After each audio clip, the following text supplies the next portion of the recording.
Good.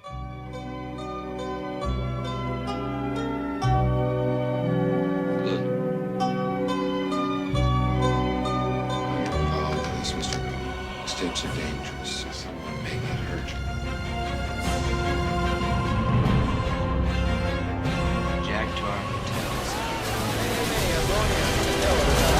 I love the smell of napalm in the morning. من الآخر يا صديقي، هذا الرجل هو اللي عمل The Godfather. عطيني انترو.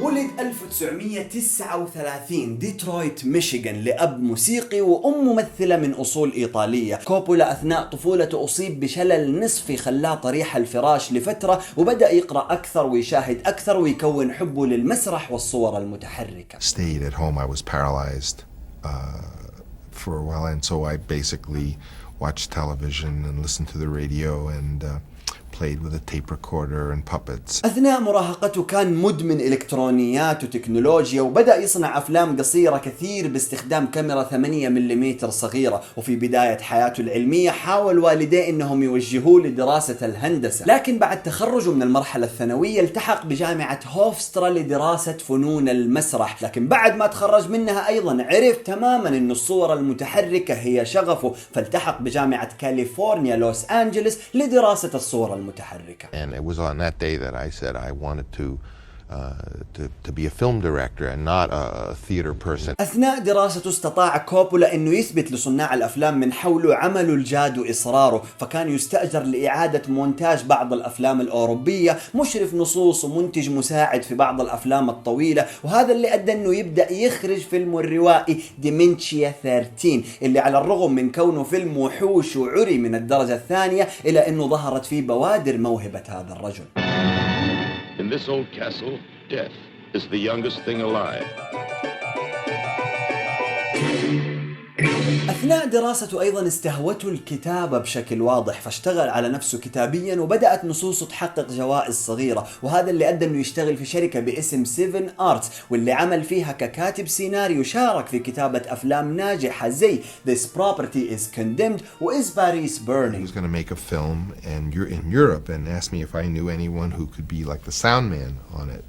So I said, oh, I could, you know, and of course I didn't know anything about, I mean, I was good with technology, but had never done the sound. So I took the recorder home and read the instructions, and Roger did take me. وبعد جهد وعمل أكثر استطاع إنه يشتري حقوق رواية ناجحة، حولها بأفكاره إلى فيلم كوميدي من إخراجه بعنوان You Are a Big Boy Now. وزعت له إياه وارنر براذرز، وكان مشروع تخرجه بشهادة الماجستير من جامعة كاليفورنيا لوس أنجلوس. وإذا استبعدنا الأفلام الرخيصة اللي أنتجها قبله، نقدر نقول إنه You Are a Big Boy Now هو فيلمه الروائي الطويل الأول رسميا.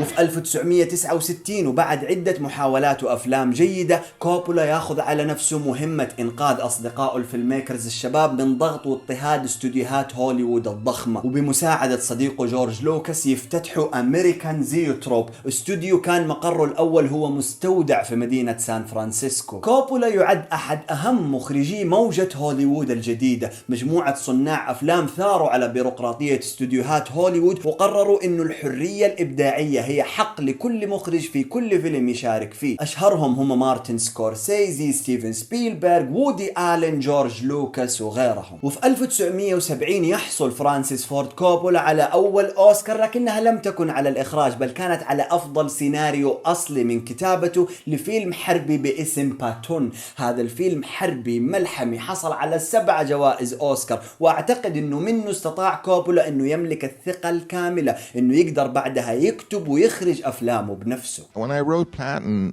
at the time I was about 24, and I only got the job because when they asked me if I had military experience, I said yes, and I had gotten kicked out of military school. لكن في 1972 بارامونت بيكتشرز يدوروا على مخرج من أصول إيطالية عشان يخرج لهم فيلم مافيا إيطالي برائحة السباغيتي. يتواصلوا مع سيرجيو ليوني لكنه يعتذر لانشغاله بإخراج فيلم Once Upon a Time in America. وبعد عدة محاولات مع مخرجين آخرين يقع الاختيار على فرانسيس فورد كوبولا لإخراج فيلم أصبح علامة فارقة في فئة العصابات إن لم يكن في صناعة الصور المتحركة بأكملها. I'm gonna make him an offer he can't refuse. لكن قبل ما نبدأ نتكلم عن أشهر أفلام هذا الرجل خلونا كالعادة ناخذ لفة في أركان جمجمته ونسأل السؤال الكوني: ليش؟ واي ليش؟ فرانسيس فورد كوبولا هو كاتب في المقام الأول، يهتم جدا في قصصه وحواراته، لكنه ما يتساهل أيضا في تقديم صور ممتعة كامتداد لهذه القصص. استخدامه للظلال وزوايا البي او في ذا جاد فاذر كان متقن وأعطى الثلاثية نكهة خاصة. ساهم في روعتها أمير الظلام مدير تصويره المبدع جوردن ويلز. Things you get fired for when you're young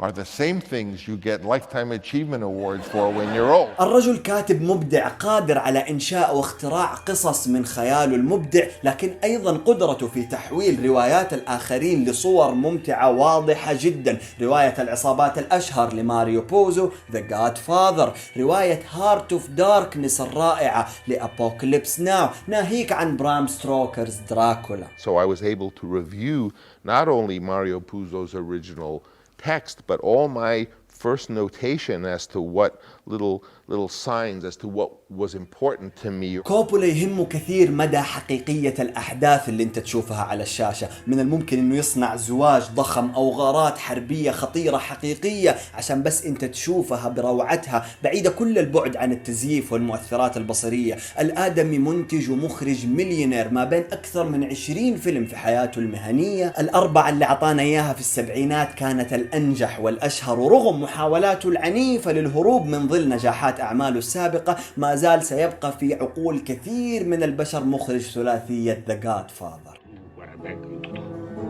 Now you come to me and you say, Don Corleone, give me justice. You come into my house and you ask me to murder. I ask you for justice. That is not justice. They want to get mixed up in a family business? You gotta get up close like this. Bada bing! You blow their brains all over your nice Ivy League suit. في 1972 أصدقائي خرجت لنا دراما ال3 ساعات الملحمية المسمى بذا جاد فاذر، أحد معالم الصور المتحركة وأهم منتجاتها. نعم، قصة عائلة المافيا الأشهر قدمها فرانسيس فورد كوبولا بسيناريو استحق عليه جائزة الأوسكار. قصة مثيرة ومشوقة، سينماتوغرافي مهيب، كاست من أعظم ممثلي الأرض، ناهيك عن موسيقى خالدة عايشة معانا إلى يومنا هذا. بطولة القدير مارلون براندو اللي رغم تاريخ اللامبالاة والعظمة اللي هو عايشه ورغم رفض بارامونت بيكتشر لتوظيفه في الفيلم استطاع كوبولا انه يحطه في دور استحق عليه هو ايضا جائزة الاوسكار، اللي اصلا ما راح استلمها ولا حضر الحفل بسبب اعتراضه على توجه هوليوود في اقصاء الهنود الحمر. زي ما قلت لك يا عم، الرجال لا مبالي، مارلون براندو ما يهمه ذا جاد فاذر، يمثل من الخمسينات الآدم، التمثيل بالنسبة له.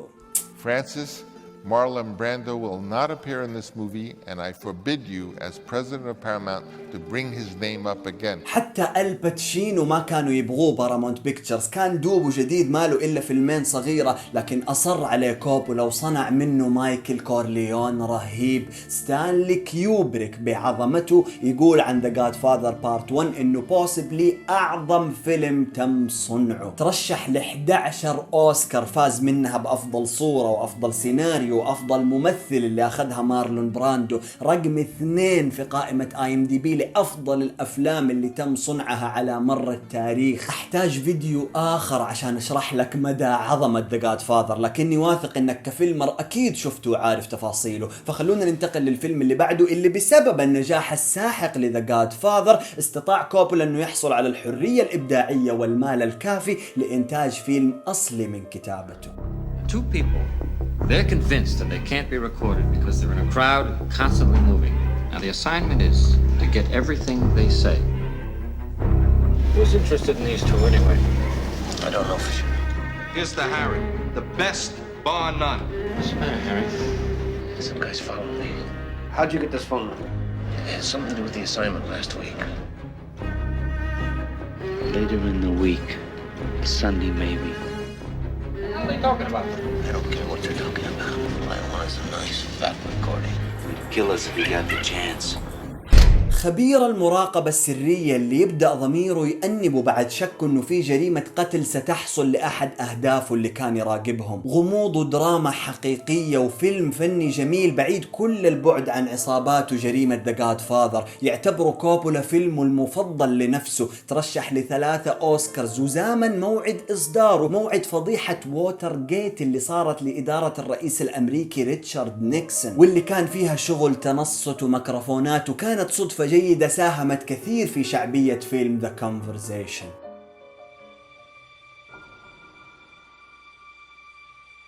If anything in this life is certain, if history's taught us anything, it says you can kill anyone. Is it worth it? وفي 1974 وبعد سنتين من نزول الظاهرة The Godfather يرجع كوبولا بالسيكوال الأنجح The Godfather Part 2 اللي فيه بنشوف صعود مايكل كورليون في سلم العصابات وموت مشاعره، بالإضافة أننا بنشوف بداية أبوه الملحمية من إيطالي مهاجر إلى أن أصبح الدون فيتو كورليون اللي نعرفه وشفناه في الجزء الأول. رقم 3 في قائمة IMDb لأفضل الأفلام على مر التاريخ، وأيضا ترشح ل11 أوسكار، فاز منها ب6. أحدها كان لأداء العظيم روبرت دينيرو في دور الدون فيتو كورليون، بالإضافة لفوز كوبولا أخيرا بأول أوسكار على الإخراج. The winner is Francis Ford Coppola for The Godfather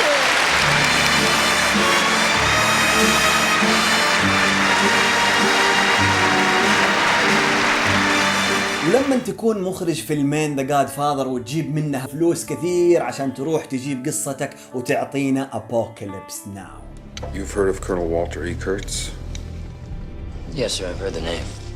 Walt Kurtz was one of the most outstanding officers this country's ever produced. He's out there operating without any decent restraint. Your mission is to proceed up the Nung River and pick up Colonel Kurtz's path at New Mung Ba and terminate the Colonel's command. قصة جيدة، فيلم أنتي وور ممتاز، تحفة على مستوى السينماتوغرافي، لكن اللي خلى أبوكاليبس ناو هو القدرة الإنتاجية الضخمة. الآدمي أخذ ممثليه وراحوا على الفلبين واستأجر من حكومة الفلبين طيارات حربية وراح فجر لهم غاباتهم وأنهارهم عشان يعطينا ملحمة حربية. لما سألوه الصحفيين عنها قال My film is not about Vietnam.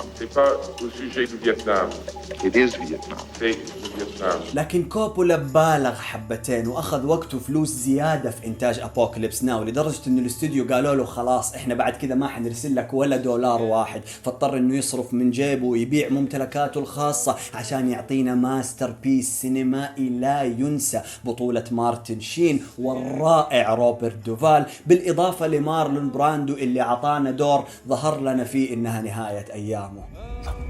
أبوكاليبس ناو ترشح ل8 أوسكارز، فاز منهم ب2 ويحتل المرتبة ال50 في قائمة IMDb لأفضل الأفلام على مر التاريخ. والجدير بالذكر أنه أثناء تصويرهم في الفلبين زوجة فرانسيس فورد كوبولا كانت معاهم وكانت تصور ميكينج أوفس وتصور زوجها وهو يشتغل، وبعد ما رجعوا وبعد ما تم إصدار الفيلم تم جمع هذه الفوتج وتقديمها في دوكيومنتري رائع يحمل اسم الرواية اللي انبنت عليها الفيلم Heart of Darkness. إذا شفت الفيلم وما شفت الوثائقي أنصحك تروح تشوفه، راح يوريك أشياء مهولة. The magic. We were in the jungle. There were too many of us, and little by little we went insane. لكن بعد هذه الملحمة العظيمة يتهور فرانسيس فورد كوبولا ويصرف 26 مليون دولار على ميوزيكال رومانس سماه One from the Heart. هذا الفيلم مجموع أرباحه في الولايات ما تعدت 700,000، وهذا اللي خلى العظيم مخرج The Godfather يعلن إفلاسه ويبيع شركته وكثير من ممتلكاته. كوبولا بنفسه يقول إنه معظم الأفلام اللي عملها في الثمانينات زي The Outsiders اوتسايدرز وبيجي سو جات ماريد اللي جاب فيه ولد اخوه نيكولاس كيج وغيرهم. كل هذه الافلام عملها عشان يسدد الديون اللي حصلت له بعد One from the Heart، لكنه في النهاية استطاع انه يخرج من دوامة الديون والفشل ويرجع ثاني مرة ينتج افلام جيدة، لكنها ابدا ما كانت بروعة افلام السبعينات. خلونا نستعرض منها The Godfather Part 3 في 1990، واللي حب فيه كوبولا انه يستفيد من عظمة ومجد الاسم اللي عمله في تاريخه، وفعلا قدر انه يسوي شوية فلوس، والفيلم كان ناجح على البوكس اوفيس رغم فشله نقديا. ترشح ل7 اوسكارز وما فاز بولا واحدة منها. After Godfather 2, did you think the Corleone's journey was over? For sure. What convinced you it wasn't? We were broke. دراكولا في 1992، واللي أخذ فيه كوبولا رواية جيدة وحولها لفيلم جيد نوعا ما، بطولة كيانو ريفز، أنثوني هوبكنز وغاري أولدمان، وفاز بأوسكارز على الميك اب والكاستم ديزاين. جاك في 1996، فيلم الكوميديا الخيالي الجيد اللي يحكي قصة طفل بجسد رجل بالغ من بطولة روبن ويليامز. ذا رين ميكر، فيلم المحاماة الرائع اللي كان أحد الأفلام الأولى الناجحة اللي سطع فيها نجم مات ديمون. lawyer is lying. His lips are moving. وبعد ذا رين ميكر ياخذ كوبولا بريك 10 سنوات من الإخراج عشان يرجع لنا في 2007 بفيلم يوث وذاوت يوث، دراما الحرب الرومانسية اللي كانت من بطولة تيم روث، واللي كانت فاشلة على البوكس اوفيس ونقديا أيضا ما كانت ناجحة. وبعدها أيضا يعطينا تيترو، الفيلم الفني اللي قدمه بالأبيض والأسود واللي أيضا كان بائس على شباك التذاكر. وأخيرا يرجع للرعب والخيال بفيلم تويكست في 2011. Writer and you're not interested in mass murder. في النهاية سواء أعجبتك أفلامه الأخيرة أو ما زلت متعلق بالأربع الأفلام اللي قدمها في السبعينات، كوبولا بنفسه يقول إنه الأفلام هي منتجات فنية لا يمكن الحكم عليها بالأرقام أو الأموال والأرباح، نستقبلها كبشر بطرق مختلفة. I don't care if I'm pretentious or not pretentious or if I've done it or I haven't done it. All I know is that I am going to see this movie. And that for me it has to have some answers, and by answers I don't mean just a punchline, answers on about 47 different levels. ختاما يا عزيزي، زي ما قلنا سابقا، هذا الآدمي عنده أكثر من 20 فيلم في مسيرته الفنية، رغم انه احنا تكلمنا عن الأربعة الأشهر، إلى اني أنصحك انك تروح تبحث في أفلامه إلا ما تلاقي لك تحف فنية تناسب عقلك وتمتعك بصريا. رغم النجاح الساحق في أعماله الشهيرة، إلى انه الفشل لاحقه في البعض الآخر منها، لكن قدرته على الإصرار والقيام بعد الفشل ستبقي اسمه خالد في تاريخ الصورة المتحركة. لا تنسى تكتب لي أسماء مخرجين تبغانا نفتح جماجمهم في الفيديوهات القادمة تحت في التعليقات، تاخذ لفة على ال7 جماجم اللي فتحناها قبل كوبولا وتروح تتفرج أفلامه وأفلامهم، لأنه هذا الهدف الرئيسي من كل اللي قاعدين نسويه، وتكون فيلمر.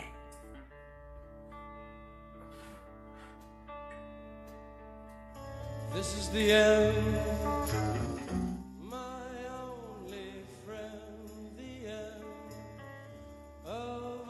لإخراج أحد أعظم أفلام المافيا، إن لم يكن أحد أعظم أفلام الصورة الربيعية. I like this one.